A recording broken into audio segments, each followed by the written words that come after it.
Hello दोस्तों, कैसे हैं आप सब। आई होप सब कुशल मंगल होंगे। दोस्तों आइए आज हम बात करते हैं अहोई अष्टमी के व्रत की विधि और कथा के बारे में। अहोई का अर्थ होता है अनहोनी से बचाने वाली। अहोई अष्टमी के दिन माँ पार्वती जी की पूजा की जाती है। अहोई अष्टमी का व्रत महिलाएं संतान प्राप्ति और अपने बच्चों के अच्छे स्वास्थ्य व उज्जवल भविष्य की कामना के लिए करती हैं। यह व्रत प्रत्येक वर्ष कार्तिक मास की कृष्ण पक्ष की अष्टमी तिथि यानी करवा चौथ के 4 दिन बाद और दिवाली से 8 दिन पहले रखा जाता है। अहोई अष्टमी व्रत की विधि। अहोई अष्टमी के दिन सूर्योदय से पूर्व उठकर स्नान आदि के बाद निर्जल व्रत का संकल्प लेना चाहिए। अहोई अष्टमी की पूजा शाम को सूरज ढलने से पहले की जाती है। पहले गेरू और चावल से दीवार पर अहोई माता सेह और उसके पुत्रों का चित्र बनाएं, या आप चाहें तो बाजार से अहोई माता का पोस्टर लाकर भी दीवार पर लगा सकते हैं। एक चौकी पर लाल रंग का कपड़ा बिछा लें या पूजा स्थान को शुद्ध करके स्वास्तिक का चिन्ह बना लें। अब कुछ अनाज के दाने चित्र के दाईं व बाएं तरफ रख लें। इसके बाद एक कलश में पानी भरकर अहोई माता की बाईं तरफ रख दें व ढक दें। कलश पर स्वास्तिक का चिन्ह बनाकर मौली बांध लें। दाईं तरफ एक अन्य कलश में मौली बांधकर जल भरकर रख लें। एक प्लेट में देसी घी का दिया जला लें और चावल व रोली रख लें। एक प्लेट में फल, मट्ठी, पूहे, सिंघाड़े या हलवा पूरी ले लें, या जो भी आपके बच्चों को पसंद हो वो मिठाई आप वहाँ रख लें। साथ ही सासू माँ के लिए बैना रखें, उसमें सुहाग की निशानियाँ अवश्य लें। बच्चों के लिए उनकी मनपसंद मिठाई आप रखें जो पूजा के बाद उनको दें। अब सबसे पहले गणेश जी को धूप, दीप और तिलक लगाएं। फिर चांद, सूरज, अहोई माता, शिवजी भगवान, गौ माता और चित्र में उपस्थित सभी देवी देवताओं को भी तिलक व धूप दीप दें। अब अहोई माता की कथा सुने या पढ़ें। कथा सुनते समय अनाज के कुछ दाने अपने हाथ में ले लें। उसके पश्चात अहोई माता की आरती करें। माँ से अपने बच्चों की लंबी आयु, अच्छे स्वास्थ्य व उज्जवल भविष्य की कामना करें व पूजा में हुई त्रुटियों के लिए क्षमा याचना कर लें। इसके बाद अपने बड़ों का आशीर्वाद लें और अनाज के दाने जो आपने अपने हाथ में लिए थे अपने पल्लू में बांध लें। दाएं कलश से सूर्य भगवान को अर्घ्य दें। चाहे तो चांदी के अहोई माता बनाकर तो चांदी के मन के दोनों तरफ पिरोकर माला बना लें व उसकी भी इसी भांति पूजा करें व कथा सुनते समय माला को अपने गले में पहनकर रखें। साथ ही हर वर्ष 2 चांदी के मन के माला में डालते रहें। बच्चों की शादी के समय भी 2 मन के माला में डाले जाते हैं, परंतु यह बहुत आवश्यक नहीं है। यह आपकी इच्छा पर निर्भर करता है कि आपको चांदी की अहोई माता की माला बनानी है या नहीं। तारे को आपको शाम को अर्घ्य देना है और अर्घ्य देते हुए अनाज के दाने उसमें डाल दें।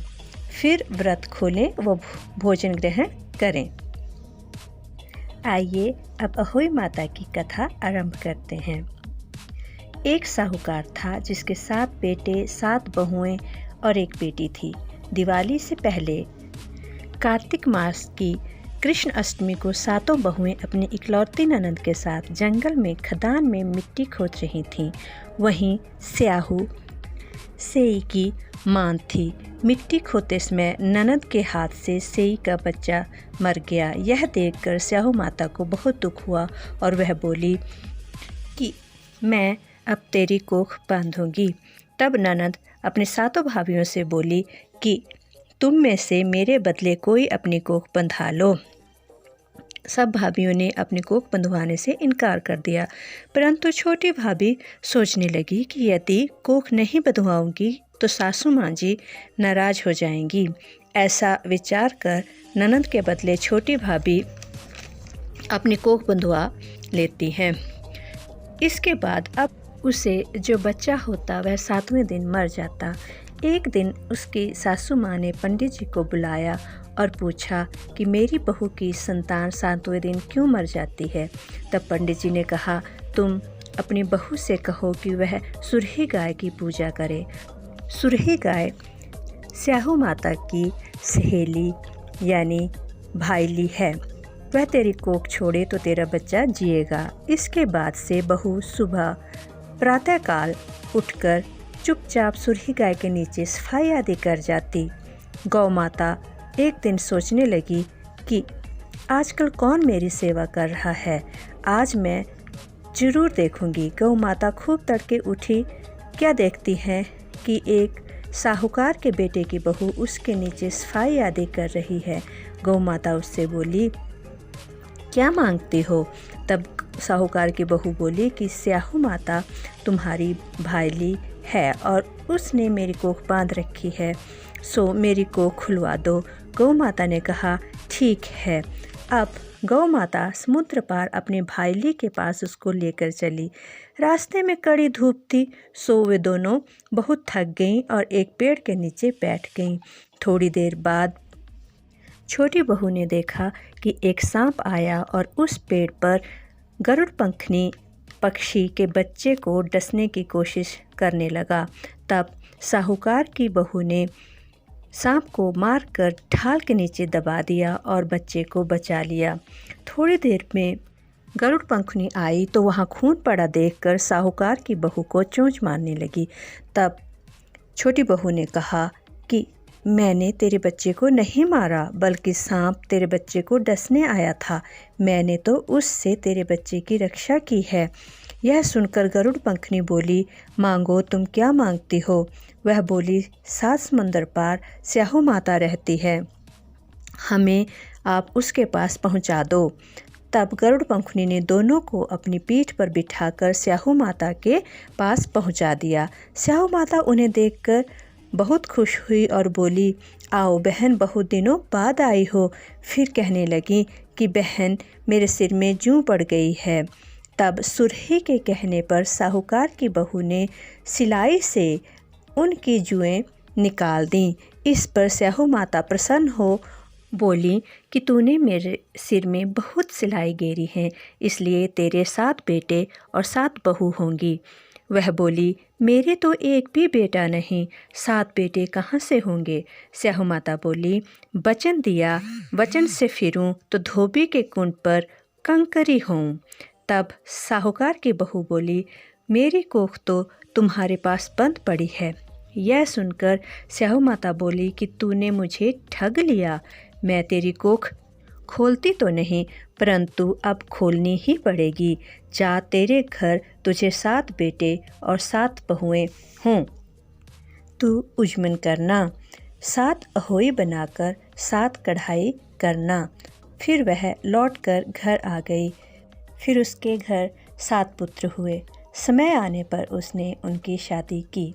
फिर उसने 7 अहोई बनाई, 7 उजमन किए तथा 7 कढ़ाई की।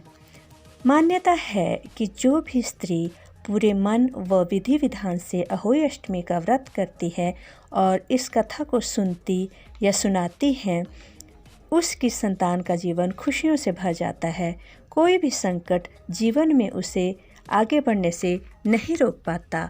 उसकी उम्र लंबी व निरोगी होती है। अहोई माता ने जिस तरह छोटी बहू का जीवन खुशियों से भर दिया, ऐसे ही सबके जीवन को खुशियों से भर देती हैं। बोलो अहोई माता की जय। दोस्तों, कथा के बाद अहोई माता की आरती अवश्य करें। दोस्तों, अगर आपको अन्य व्रतों की विधि और कथा से रिलेटेड कोई भी जानकारी चाहिए तो मेरे चैनल को सब्सक्राइब कर लें, और वीडियो अगर अच्छी लगी हो तो लाइक करके मेरा हौसला भी बढ़ा दें। साथ ही मेरी नई वीडियो की नोटिफिकेशन के लिए बेल आइकन दबाना ना भूलें। तो चलिए दोस्तों, मिलते हैं फिर ऐसी ही किसी नई वीडियो में। Bye, take care.